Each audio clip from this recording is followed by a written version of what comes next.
assalaamu aleykum wa rahmatullahi taala wa barakaatuhu. rabbi israh li sadri wa yassir li amri wahlul uqdatan min lisaani yafqahu qawli. qaalu subhaanaka laa ilma lanaa illaa maa allamtanaa innaka antal aliimul hakiim.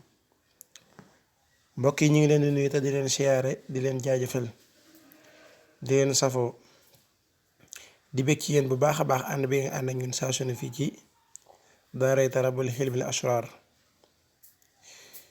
ñu baaxoo di ànd ak yéen saa su nekk di leen indil ay njariñ yoo xamante ni doomu aadama mënu koo ñàkk ci biiru dundam, moo xam lu jëm ci wàllug wér-gi-yaram wala lu jëm ci wàllug yaramam, ndax nit ki mënta ñàkk loolu.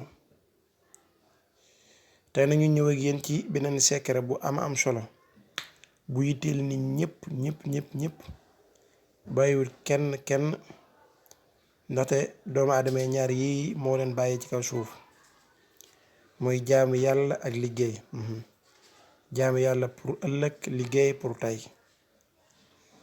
moo tax lii ci képp koo xamante dafa nekk ci place boobu baax ci moom lool bugg faa jóge nag, moo xam daal dafa bëgg rek dàq fa wërsëgam ba retraité fekk ko fa. su bëggee loolu rek na def lii ñuy bëgg wax incha allah. ndax léegi gisee nañ ne nit ki day nekk fenn mu fay liggéey mu baax loolu ci moom, waaye yàqat yi moom duñ bàyyi. benn ñu def ko loo xamante ni mu jóg fa, wala ñu dem ca ka nga xamante ne mooy bopp ba yàqal ko fa ba mu jóg fa.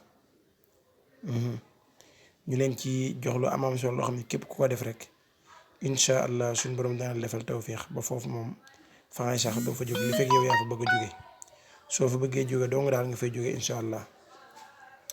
lii nii ngay gis xaatim bii ngay bind, talsam bii ngay bind incha allah.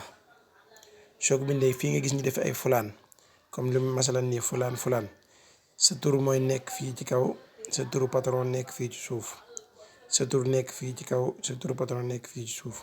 noonu nga koy topp yëpp. su paree danga koy def ak ndomba aw ko. su fekkee ne yow takk yombul tamit mën nga koo sangoo incha allah. nga sangoo ko 3 fan.